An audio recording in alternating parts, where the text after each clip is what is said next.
ఏడాది సెప్టెంబర్ 13వ తారీఖు నాడు హన్మకొండ జిల్లా కేంద్రంలో జరిగినటువంటి సమగ్ర శిక్ష ఉద్యోగుల యొక్క నిరసన సమయిస్తున్నటువంటి ఇంటి దగ్గరికి వచ్చి ప్రస్తుత ముఖ్యమంత్రి అప్పటి పిసిసి అధ్యక్షులుగా ఉన్నటువంటి రేవంత్ రెడ్డి గారు కాంగ్రెస్ పార్టీ అధికారంలోకి వచ్చిన నెల రోజుల్లోపు మీ సమస్యను పరిష్కరిస్తాం, సమగ్ర శిక్ష ఉద్యోగులందరినీ రెగ్యులర్ చేస్తామని చెప్పేసి వారు పేర్కొనడం జరిగింది.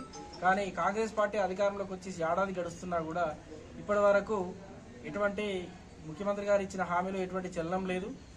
మేము ఇప్పటివరకు 4 సార్లు కలిసినప్పటికీ మా రెగ్యులరైజ్ విషయంను దాటవేస్తూ వస్తున్నారు. కాబట్టి రాష్ట్ర కమిటీ పిలుపు మేరకు కలెక్టర్ గారికి, డిఈఓ గారులకి ఆల్రెడీ సమ్మె నోటీసులను ఇవ్వడం జరిగింది. దానిలో భాగంగానే మండల కేంద్రాల్లో ఈరోజు నిరసన కార్యక్రమం చేస్తూ ఉన్నాం.